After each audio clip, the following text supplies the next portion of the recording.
after this session. So up next, we're going to have a presentation from Knowledge Vingi, who's our programs coordinator at Zimbabwe Youth Biodiversity Network, and is just going to talk a little bit about youth advocacy in biodiversity. Because questions that may pop up from young people is, does my voice count?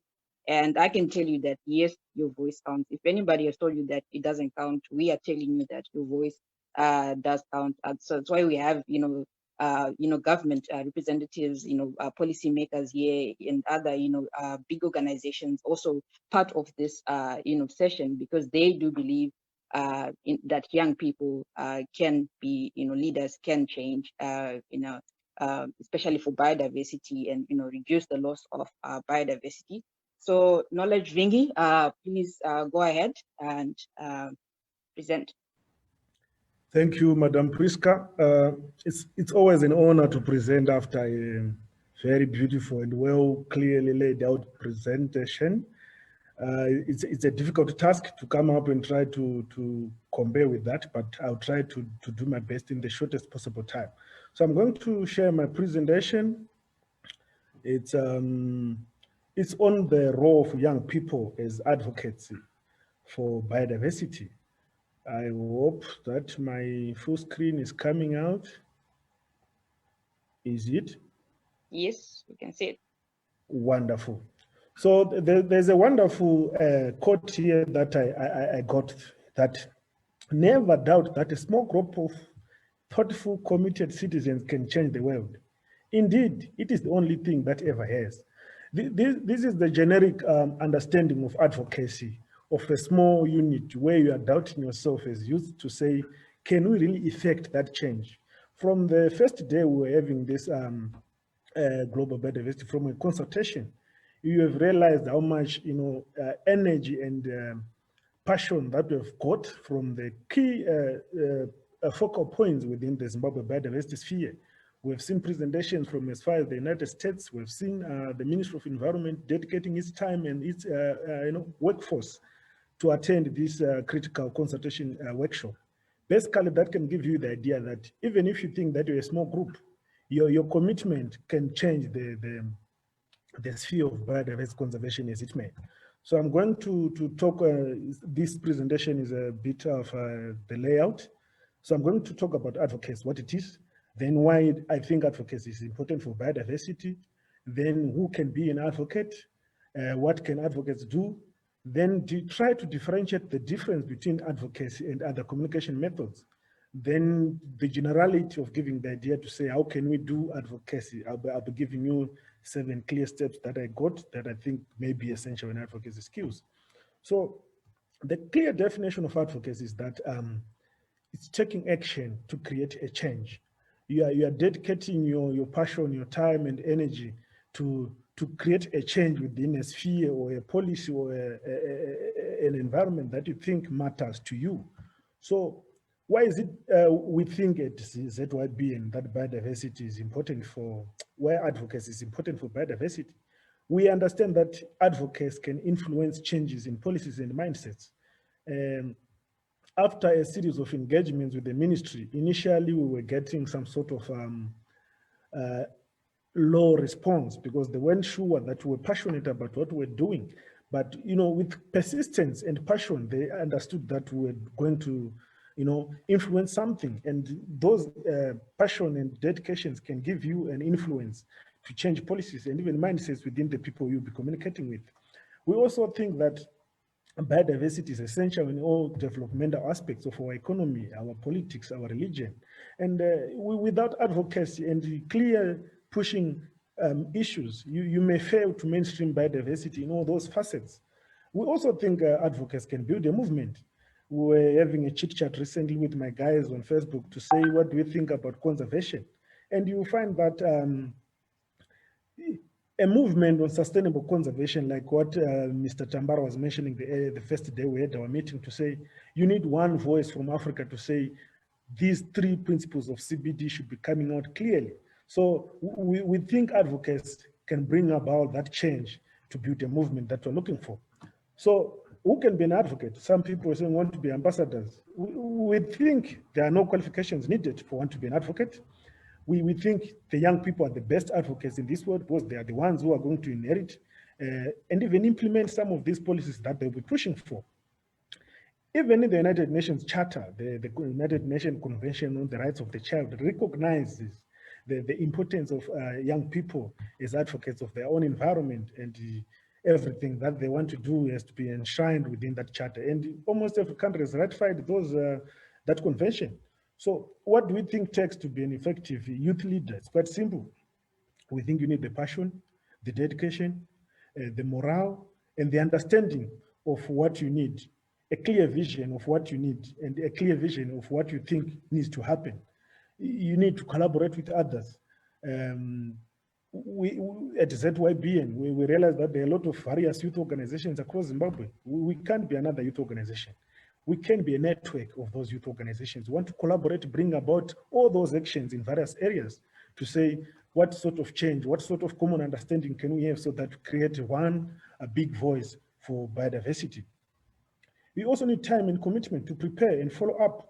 If you talk to Mr. Mdoga, if you call him one day and you say, Mr. Mdoga, I'm from this and this part of this place, he will tell you, call me next time. If you don't do a serious follow-up, he will say, maybe this guy was just trying to try his luck or something of that sort. We also think you need strong communication skills.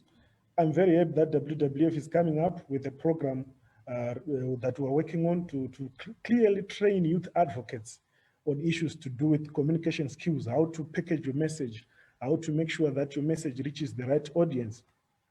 So what do we think advocates can do? You can play different roles, and many of them include raising awareness for biodiversity, its values, to decision makers. We see the parliament, sometimes they lack that push to create a legislation or even change the policy. Augustine was asking to say, why do we have various acts? It's to do, and a letter clearly outlined to say, look, the EMA Act acts on its own, the Parks Act acts on its own, the Forestry Act acts on its own. And we need to be pushing to say, are there areas where these acts are clashing? And as youths, what sort of advocacy can we do to change and implement some of the laws? Yesterday, we were having an argument to say the section 73.2 of the Constitution of Zimbabwe, yes, the 73.1 guarantees for a cleaner and safer environment, but then 73.2 gives room for the state to be using within its available resources. So we don't want such rooms in legislation where there are loopholes and such. So we think as advocates, we need to be looking at those legislations and see how we can change them. We're saying as an advocate, you can collaborate with other young advocates, push for the campaigns, organize events and promote public involvement. We were planning to have an elephant walk in Harare. Corona then came through. But then those are sort of collaborations that we're saying in order to get the attention we want, we need to be pushing. So I was having a chit chat with Priska to say, what's the difference between advocacy and information, education, and communication? And we realized that, the difference really differs from the messenger, the objective, the target audience, and even the methods of delivering such. We believe advocacy is done to generate political, public, or financial support for a particular issue. If you go for a climate walk, people are saying government should be committing these and these issues. Funding should be pushed to these and these areas. We also believe that advocacy is to change laws and policies, even to influence how public resources are guaranteed. So you can do that campaign. Hello? You can do that through high-level meetings, policy debates, and all those policy briefings that we can have as youths.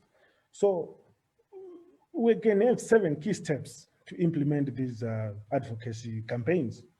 First, we have to identify what needs to change. Is it the act? Is it the human-wildlife conflict scenario? Who can make that change happen? Is it the government? Is it the donor? Is it the youths? Is it the communities itself? You have to identify all those different target people.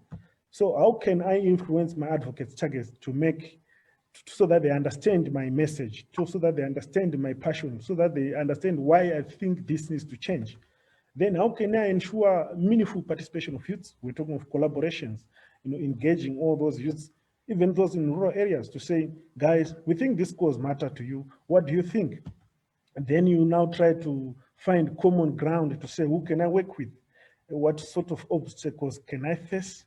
And what risks can I face? Is it legislature? For example, we're trying to have a project down there in Hauna, and we had to find out that there's a lot of bottlenecks in terms of clearances and all those things. So first, before you push for such a change, you need to understand that what sort of documents do I need so that if I go on the ground, I'll be safe and I will eliminate all those risks.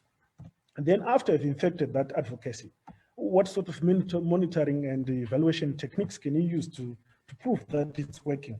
Are the people that you thought you were helping warming up to the idea? Is the government pushing? Is the media recognizing this? So we think these are the key steps for advocacy to happen. But we're glad that WWF is going to launch an advocacy training campaign for youth in Zimbabwe, and there are various other, techniques and youth methods to effect advocacy in Zimbabwe.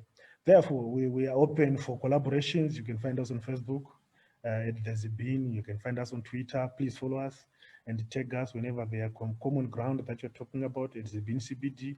And you're going to also find us on Instagram. We post various photos. And I want to thank you all. I hope I was clear and audible. Priska, please take over.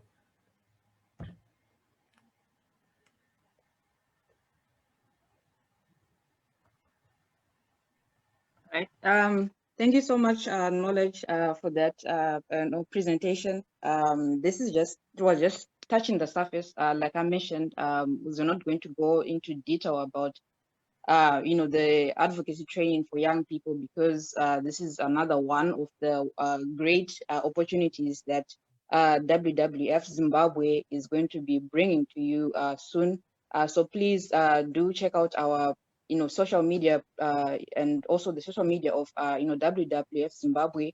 Follow them if you don't, follow us if you don't, so that you do not miss out on this opportunity. And I can promise you that it's going to be a great training experience for young people, to give you all the skills that you need to be an effective youth advocate. Even if you're not an expert, like what Knowledge mentioned, you don't have to have any sort of training, you don't have to sort of schooling or whatever, as long as you are a passionate young person who is interested in issues of biodiversity, in issues of protecting nature. This will be a great opportunity for you to be part of.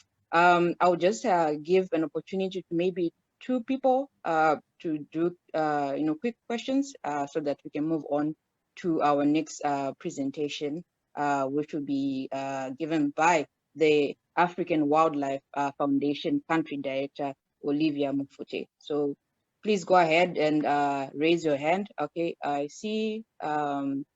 Mundoga has his hand raised. Please go ahead, Mr. Mundoga.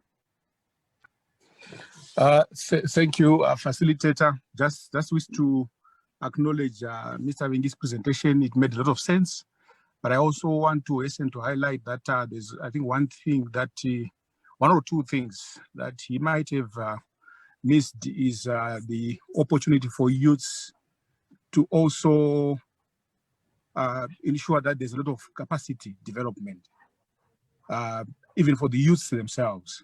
I understand that, yes, advocacy is another thing, but understanding what it is that you are advocating for is one thing. I've realized that where I have interacted with a lot of youths, be it locally, regionally, or internationally, there is that information and capacity gap. So there's a lot of zeal out there, but it's not merged with the quality of understanding of issues that are at hand. So one other thing that we want to emphasize to youths is, besides the issue of having that passion and zeal to advocate for certain things, they also have to understand what it is that they are talking about. So the issue of capacity building for youth is very important. We want personal development. We want our youths to understand the issues, contemporary issues. We want pragmatism. So I think it's also an important part of this kind of work that we're doing. So that's my point. Thank you very much. Yes, thank you so much, Mr. Mdoga. And that is, quite an important issue as well. Like, capacity building is an important issue, especially for us young people. For us to be able to be involved, we need to get, that initial training as well, that to enable us to understand what is it that we are talking about, what is it that we are advocating for. That is a quite important thing. And when we are going to plan out this advocacy training, that is one of the issues that we are also going to include as well in the advocacy training, so that you are not just talking about what is advocacy, but add on to the capacity building training that Mr. Mdoga has has raised. So thank you so much, Mr. Mdoga. And we also have I'll give one more person an opportunity to ask a question before we move on. Okay, I see Tendai, you have your hand raised. Please go ahead. Okay, thank you very much, Priska. It's Tapio Chimbas. I'm actually using someone's phone today. So my question is that sometimes advocacy in Zimbabwe is associated with violence. So how best can you help us, or what's the best possible way for us as youth to actually engage in advocacy without getting into run-ins with the law? What kind of advocacy are you talking about? Because for here we are actually addressing like advocacy that has to do with biodiversity, and of course we do have those issues that happen. But when it comes to issues of biodiversity, I don't think it's an issue that we should be afraid to bring up. Because Mr. Mdoga being with us here, he's been here with us since the beginning of this training. So I'm sure that we can rest assured that it's just a matter of how we are going to plan out these advocacy issues, and also address some of those challenges that might come up. So that is another thing that we'll just look into as as youth groups. But yeah, we shouldn't be afraid to talk about biodiversity nature issues, because once it's lost, once it's destroyed, we can never get it back. So thank you so much for that question. Maybe to respond to what Tapiwa is asking, Priska, I think it comes back to the issue of packaging your advocacy, the motive behind your concern. I think is what guarantees the reception that you want from the decision makers. We've got a very wrong tendency of trying to provoke the whoever that we're trying to admit our message to. And then at the end of the day, if you go violently with a wrong packaged message, I'm certain the response that you get also is very negative. That's my view. Right. Thank you so much, Knowledge. I do see one question from a person who was saying, like, is ZYBN a movement, or is it an advocacy group? I think it's a movement, it's an advocacy group. If it's a movement, you can include other organizations, other other individuals as well. So that is what ZYBN strives to be. It's like we want it to be an open platform where we're able to collaborate with other youth organization, with other institutes or the government, or anybody who's really interested in advocating for biodiversity. It's the biodiversity movement. So it's really an open platform. It's a movement to advocate for biodiversity conservation. So thank you so much for those questions, and thank you, Knowledge, for that presentation. And hopefully in the next coming months or weeks, we're going to have a more extensive sort of like training on advocacy, where you get tools that you can use for you to advocate in whatever biodiversity or environmental related issue that you are focusing on as a young person in Zimbabwe.